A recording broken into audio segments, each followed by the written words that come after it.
और इन्वेस्टिगेशन जैसे जैसे आगे बढ़ रही है वैसे वैसे नए नए खुलासे हो रहे हैं, नए नए सनसनीखेज मामले सामने आ रहे हैं। हमारे साथ तमाम सहयोगी ग्राउंड जीरो पर इस वक्त मौजूद हैं। हमारे साथ प्रयागराज से पंकज झा जुड़ रहे हैं, हमारे साथ प्रयागराज से विपिन चौबे भी जुड़ रहे हैं, प्रयागराज से हमारे साथ विनय रघुवंशी भी जुड़ रहे हैं, मऊ से हमारे साथ पुनीत शर्मा भी जुड़ रहे हैं। जल्दी से सबसे पहले विपिन चौबे मैं आपके पास आ रही हूँ। बड़े खुलासे हो रहे हैं, एक व्हाट्सएप ग्रुप का पता लगा है जो पहले भी जब अतीक पर शिकंजा कसा गया था तब ये सामने आया था कि उमेश पाल हत्याकांड में एक व्हाट्सएप ग्रुप का इस्तेमाल हुआ था, उसी के जरिए मैसेजिंग होती थी। अब इसमें पता लग रहा है कि असद ने बनाया था और जो किलर है अरुण मौर्य वो भी शामिल था इस ग्रुप में। जी बिल्कुल, असद अतीक के महिमा मंडन के लिए बाकायदा एक शेर अतीक नाम का एक ग्रुप चलाता था। ये बड़ा व्हाट्सएप ग्रुप था, लगभग 250 से ज्यादा लोग इस ग्रुप में शामिल थे। इसमें अरुण मौर्य भी कहीं से ऐड कर लिया गया था और शुरुआत में अतीक से वो पहले इन्फ्लुएंस हुआ करता था, क्योंकि इस ग्रुप में जो वीडियोस डाले जाते थे वो देखकर वो खुश होता था और अतीक जैसा बनने की सोचता था। लेकिन बाद में लवलेश और सनी से इसकी मुलाकात हुई और जब ये पूरे मामले का खुलासा होगा तो उसके बाद ये समझ में आएगा कि आखिरकार इस हत्या की प्लानिंग कैसे रची गई। जो अरुण इस पूरे मामले में अतीक से इतना इन्फ्लुएंस रहता था, उसे अपना रोल मॉडल मानता था, वो अतीक की हत्या के लिए कैसे तैयार हुआ, पिस्टल कहां से आई, पैसा कहां दिया गया, होटल में किसने रुकवाया, कितने दिन पहले आए और पूरे मामले की रेकी कैसे की गई और अतीक के हॉस्पिटल आने की जानकारी कैसे हुई, ये तमाम चीजों का खुलासा होना है। लेकिन ये जरूर है कि जैसे जैसे इस पूरे मामले में जांच आगे बढ़ रही है, परत दर परत खुलासे होते जा रहे हैं, परत दर परत खुलासे हो रहे हैं। और ये भी जानकारी मिल रही है कि 46 घंटे पहले से ही शूटर्स प्रयागराज में मौजूद थे। अब अतीक अशरफ हत्याकांड से जुड़ी बहुत बड़ी खबर आ रही है, ये भी बता दें, फिर और सहयोगियों के पास चलेंगे। बड़ी खबर ये है कि अतीक अशरफ के हत्यारों से पूछताछ पर खुलासा हुआ है। हत्यारों ने मशहूर होने के लिए अतीक अशरफ को मारा। विदेशी हथियार मुहैया कराने वाले का नाम नहीं बता रहे शूटर्स। पुलिस के कई सवालों के जवाब भी नहीं दे रहे हैं। अब ये जो विदेशी हथियार बरामद हुए वो कहां से मिले शूटर्स को, क्योंकि जिस तरह की उनके बारे में बताया जा रहा है, एक छोटे से कस्बे से ताल्लुक रखते हैं ये शूटर्स, उनके पास इतने महंगे हथियार कहां से आए। अब हम बिग वॉल के जरिए आपको बड़े सवाल उठा रहे हैं, उसका क्या कुछ जवाब मिला है। पुलिस के सवाल, शूटर्स के जवाब। सवाल ये कि तुम लोगों के मोबाइल फोन कहां हैं, क्योंकि मोबाइल फोन के बिना तो ये संपर्क नहीं किया जा सकता। अब जवाब ये कि घटना से 46 घंटे पहले जो कि शूटर्स हैं वो आ चुके थे, रेकी बाकायदा की जा रही थी। सवाल पूछा गया कि प्रयागराज कब आए और कहां ठिकाना बनाया। पंकज झा हमारे साथ रोविंग एडिटर लगातार बने हुए हैं, उनके पास चलते हैं। पंकज, कई सवाल पूछे गए अब तक पुलिस की ओर से। ये भी सवाल पूछा गया है कि जो चौथा साथी बताया जा रहा है, शूटर्स दरअसल 3 नहीं 4 थे और किसके इशारे पर काम कर रहे थे। अब तक इन सवालों का जवाब नहीं मिल पाया। ये तक नहीं पता लग पाया कि इनके मोबाइल फोन कहाँ थे, क्योंकि संपर्क तो किया होगा इन लोगों ने।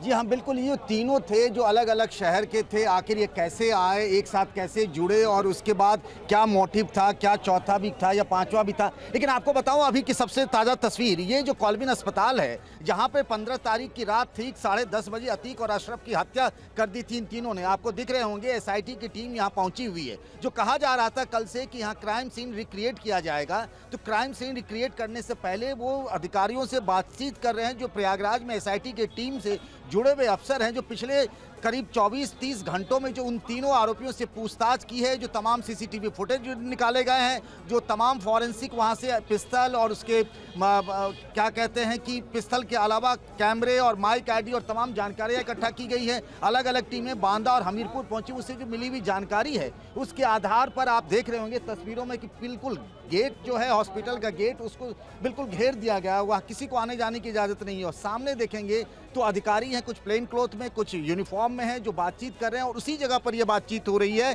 बताया जा रहा है, ब्रीफ किया जा रहा है SIT को, उसी जगह पर 15 तारीख की शाम को ठीक उसी स्पॉट पर अतीक और अशरफ की हत्या कर दी गई थी। ये वो कॉल्विन अस्पताल है जहां पर उन दोनों को लाया गया था, ब्रॉड डेड घोषित किया था डॉक्टरों ने, मीडिया को दूर कर दिया गया, पूरा इलाका खाली कराकर SIT की जो टीम सीन रिक्रिएट करेगी उससे पहले पूछताछ और जानकारियां इकट्ठा की जा रही हैं। बड़ी जानकारी दे रहे हैं पंकज झा। इस वक्त तस्वीरें आपको बता दें, कॉल्विन हॉस्पिटल से ये तस्वीरें हैं। SIT की टीम पहुंची है, जो वहां पर तमाम डॉक्टर्स हैं उनसे भी पूछताछ की जा रही है, क्योंकि क्राइम सीन रिक्रिएट करना है। और अगर क्राइम सीन रिक्रिएट करना है तो उसी दिन कॉलविन हॉस्पिटल ही लाया जा रहा था अतीक और अशरफ को, और तभी शूट आउट होता है। इसीलिए ये कड़ी बहुत इंपॉर्टेंट है। जब रात के वक्त मेडिकल कराने के लिए ले जाया जा रहा था अतीक और अशरफ को, उसी दौरान उन्हें गोली मार दी जाती है, तड़ातड़ गोलियों की आवाज़। और ये देखिए तमाम दस्तावेज हाथ में मौजूद हैं। इस मामले में एक एक कड़ी को जोड़कर एसआईटी की टीम जो है वो पूछताछ करेगी। और क्या दिक्कत थी पंकज, क्या दिक्कत थी अतीक और अशरफ को जब उन्हें अस्पताल ले जाने की कवायद जारी थी, उसके बाद पुलिस के साथ वो अस्पताल लाए जा रहे थे, तभी ये शूट आउट होता है? ये तमाम सवाल हैं जो बने हुए हैं। जी हाँ, अस्पताल की जो हेड हैं उनसे हमारी बात हुई थी, ऑफ द रिकॉर्ड बात हुई थी। 14 तारीख को भी लाया गया था उनको और उनका जो रूटीन चेकअप किया गया था। बेसिकली वो प्रोटोकॉल है, ये बताया गया था जो रिमांड दी गई थी उसमें कि जब आप उनको कहीं ले जाएंगे दोनों अतीक और अशरफ को, तो धूमनगंज जहाँ उसको रख करके पूछताछ की जा रही थी, उससे पहले हर दिन मेडिकल कराना होता था। उस मेडिकल के लिहाज से 14 तारीख को भी लाया गया था। 15 तारीख को जब मेडिकल के लिए वो गेट देखिए वहाँ पर जहाँ पर पुलिस के लोग हैं, ये आकस्मिक चिकित्सा विभाग लिखा हुआ है, इसी गेट से ले जाना होता था। लेकिन उनको दोनों को ले जाने से पहले ठीक उसी जगह पर जहां अधिकारी पहुंचे हुए फॉरेंसिक टीम है, एसआईटी की टीम है, मैं देख पा रहा हूं कि जो एसआईटी की टीम है उसके हाथ में जो कागज जिसका हम जिक्र कर रहे थे वो पोस्टमार्टम रिपोर्ट है। कितनी गोलियां लगी, कैसे गोली लगी, आगे से कितनी लगी, किनारे से, पीछे से, कौन सी गोली पहले लगी, उन सब चीजों के बारे में पूछताछ हो रही थी। किस स्पॉट पे किधर से हत्यारे आए थे, आगे में कौन था, पीछे में कौन था, इन सब सारी चीजों की जानकारी देने के बाद एसआईटी की टीम अब यहाँ से जो फॉरेंसिक की टीम आई थी वो इधर से लौट रही है। और फिर इसके बाद में जो बनता है वो है क्राइम सीन रिक्रिएट। किसी भी वक्त वो टीम आएगी और क्राइम सीन रिक्रिएट होगा, लेकिन इससे पहले जो प्रारंभिक एक होते हैं जानकारी लेना, कहते हैं स्टॉक ऑफ द सिचुएशन, वो लिया जा रहा है।